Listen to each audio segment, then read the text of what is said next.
আসসালামু আলাইকুম রহমতুল্লাহি ওয়া বারাকাতু। অত্যন্ত গুরুত্বপূর্ণ আরও একটি ভিডিও নিয়ে আপনাদের মাঝখানে হাজির হয়ে গেলাম, আপনাদের সাধু ভাই।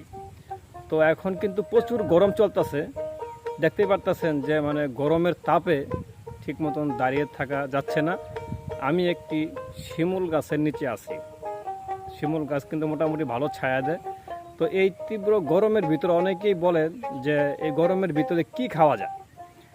তো গরমের ভিতর আপনারা বিশেষ করে যদি এখন আমের সিজন, যদি আপনারা কাঁচা আম সুন্দর করে ভর্তা করে যদি খেতে পারেন তাহলে আপনার শরীরের জন্য অনেকটাই উপকার।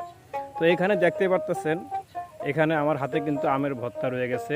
এই আমের ভর্তাটা সুন্দর করে কুচি কুচি করে কাঁচামরিচ দিয়ে, কিছু চিনি দিয়ে, লবণ দিয়ে এবং ধনিয়া পাতা, তেজপাতা যাবতীয় যা দেওয়া লাগে দিয়ে তারপর সুন্দর করে আমের ভর্তাটা করবেন। তারপরে আপনারা ভর্তাটা খাবেন। কিন্তু আমের ভর্তা খাওয়ার সঠিক নিয়ম আছে। অনেকেই আমরা জানি না যে কখন আমের ভর্তা খেতে হবে।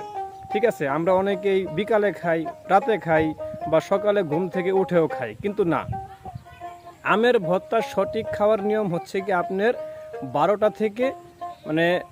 থেকে আপনার 1টা কি 2টা পর্যন্ত, যখন ভরপুর রোদ থাকে, গরম থাকে, যখন আপনি গরমের ভিতরে আমের ভর্তাটা খাবেন তখন আপনার শরীরের কাজ করবে এবং শরীরের উপকারিতা আসবে।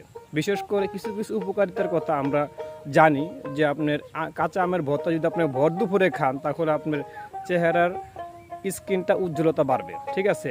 2 নম্বরে যাদের চুলে ঘন ঘন খুশকি থাকে, ঠিক আছে, তারাও কিন্তু এই কাঁচা আমের ভর্তাটা কিন্তু খেতে পারেন। ঠিক আছে। এবং এই গরমের ভিতরে আপনার যে অতিরিক্ত ঘামান, ঠিক আছে, ওই ঘামটাকে কিন্তু বিশুদ্ধ করে কিন্তু আপনার শরীর থেকে কিন্তু বের হবে এই কাঁচা আমের ভর্তা। ঠিক আছে।